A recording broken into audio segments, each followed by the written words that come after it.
My name is Nathan Hochman. I'm the District Attorney of Los Angeles County. Today I'm here to announce that our office will be filing charges against Nick Reiner, who is accused of killing his parents, actor-director Rob Reiner, and photographer-producer Michele Singer Reiner.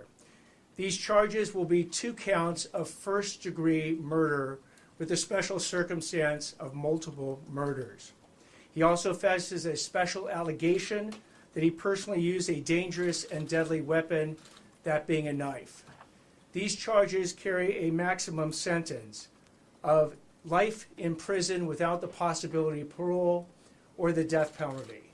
No decision at this point has been made with respect to the death penalty. We have requested, and currently Nick Reiner is being held without bail. Now, in announcing these charges, I also want to announce that they're just that. They are charges. Charges are not evidence.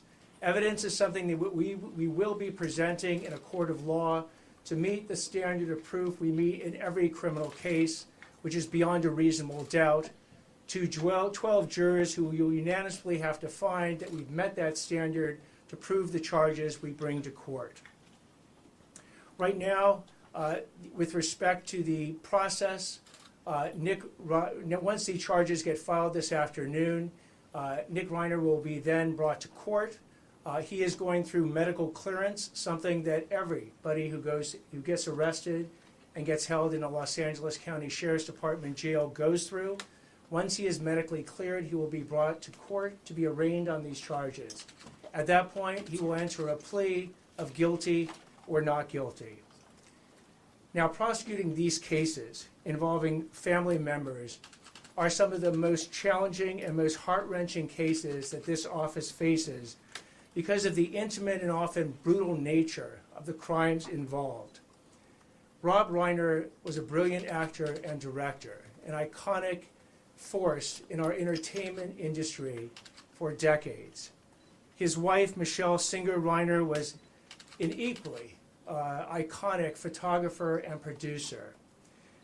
Their loss is beyond tragic, and we will commit ourselves to bringing their murderer to justice. I want to thank LAPD Chief McDonnell, who is here today, along with Deputy Chief Alan Hamilton from the LAPD, and LAPD Captain Scott Williams, and the entire Robbery Homicide Division, who literally has been working around the clock to gather the evidence that have led to the charges we're going to be filing today. Also from my office, I have Assistant District Attorney Maria Ramirez. I have Director of Specialized Prosecutions John McKinney. I have our Head Deputy of Major Crimes, Craig Hum. And I have the 2 prosecutors who will be leading the prosecution in this case, Assistant Head Deputy of Major Crimes, Habib Balian, and Deputy District Attorney for Major Crimes, Jonathan Chung.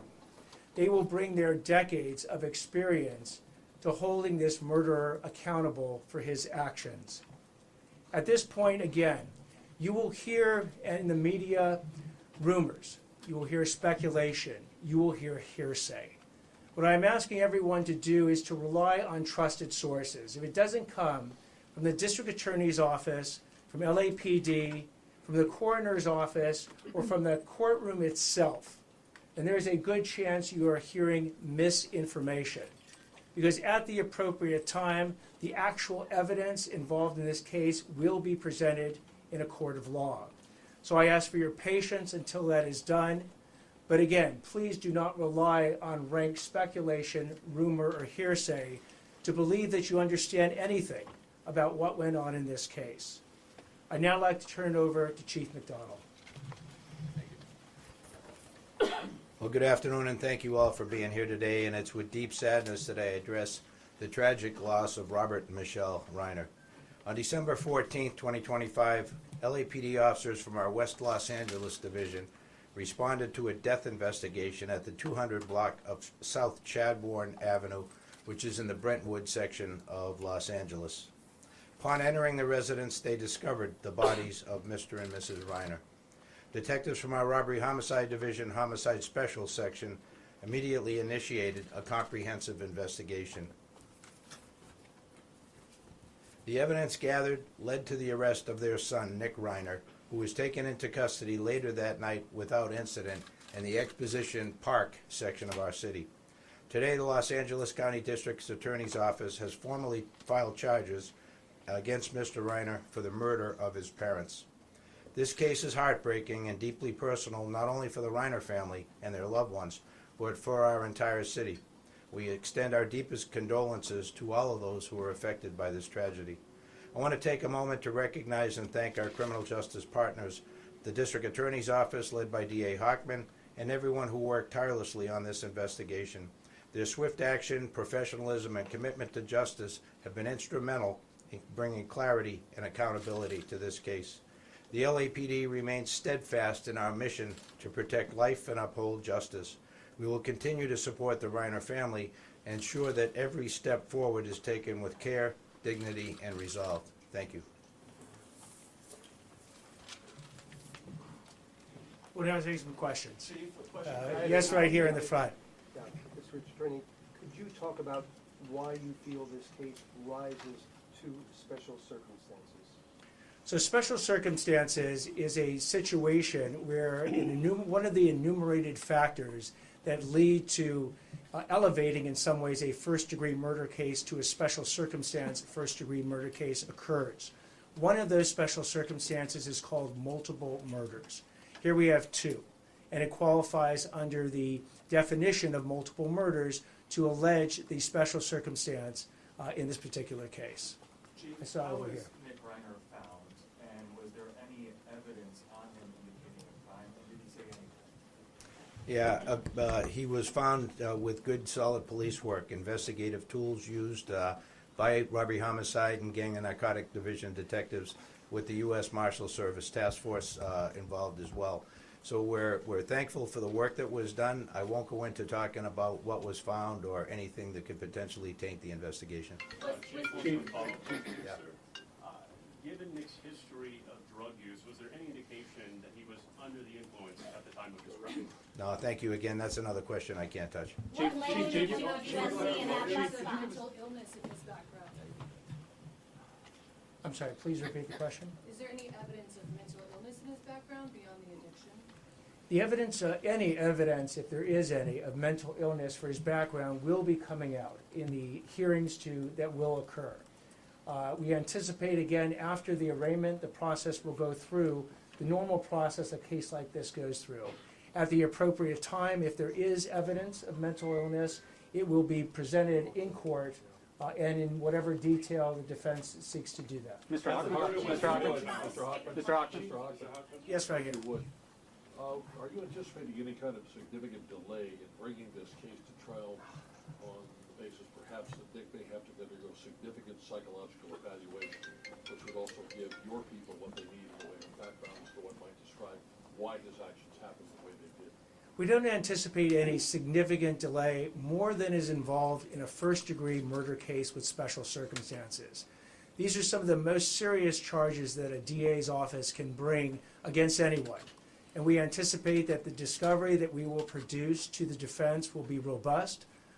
It will be very involved. They'll want adequate time to review it. They'll want to go through every single factor that they can ascertain in the defense of Mr. Nick Reiner.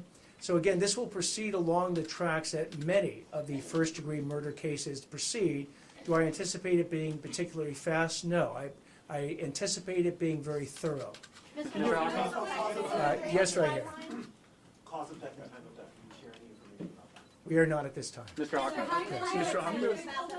Yes, right here. Did other members of the Reiner family help with your investigation so far, and did they provide any information or assistance which led to Nick being arrested? I'm going to defer to the chief on this. Hi, I'm Deputy Chief Alan Hamilton, Chief of Detectives. We don't have any specific information we're going to release at this time regarding the family's information they provided. As we move forward, that information will be discussed in the appropriate venue, which will be the court. Can you describe the scene your Yes, in officers the front found, here. sir? Sorry for the chief. Can you talk anything more about just not the condition that Nick was in when he was arrested? Was he a resident? Was he walking around? Was he observed by the neighborhood? Like anything else you can tell us about the nature of the case? So specifically, he was arrested in a public area, in the Exposition Park area near the University of Southern California campus. He was approached by the officers, and he was arrested without incident. There were no indications that he was going to resist or anything like that. He didn't flee or anything like that. He was taken into custody without issue, and he was transported to our police headquarters facility. Take a question back there, yes. Was there a murder weapon found? He has been alleged, one of these special allegations is that the murder was committed with a deadly weapon or a knife. As to where and how the weapon was located or will be located, that will actually be evidence we'll present in court. Mr. Let me take a question over Can here. you give us a timeline of when you think the murders occurred? Because now we know that there was an altercation on Saturday night at a party. Do we know that this happened Saturday night or maybe Sunday morning? I'll defer to the chief on this one. Yeah, we don't have that kind of specificity yet. We're waiting the coroner to be able to try and determine as best they can at this point, time of death. Chief, who called 911? Chief McDonald. Who called 911? Mr. Hoffman, can I ask? We'll take the question back there. Yes, can you tell us who called 911? Chief. We got a radio call from fire department. Okay, so in terms of how the Los Angeles Police Department became aware, it was a request from the Los Angeles Fire Department, who responded to the scene first. We responded to their request for assistance at the scene of the incident. Our initial West LA officers that responded determined that a crime had occurred, and they immediately notified our robbery homicide division. They've responded, and they have taken over the investigation since that point. Can you describe the scene? Can you say, when do you expect when they're ready? One more question. Can you Take it right here. I know you're hesitant to talk about sensitive evidence, but based on the evidence collected to support these charges, did that include an admission by the defendant to the alleged crime? So any statements made by the defendant at any point in time would be the type of evidence we will be presenting in court. I'll take one last question right here. Sorry, I have a question. Hold on one second. I just identified this gentleman. Oh, I thought you were pointing at me. Sorry. We have an estimated time for completion of the autopsy and the information coming from the medical examiner in your office and to the detectives in the case. We do not have the estimated time that it will take. We know that they are working on it expeditiously, but as to when they deliver it, we do not have that estimated time. I'll take that one last question. Sorry. I was just wondering, I know these types of cases are especially difficult. How much do you take into account what the family wants when it comes to charges when you're dealing with a domestic situation like that? And does that factor into whether you will go after life of parole or possibly the death penalty? In these cases, like any of these cases, we will take the thoughts and desires of the family into consideration in making our decision.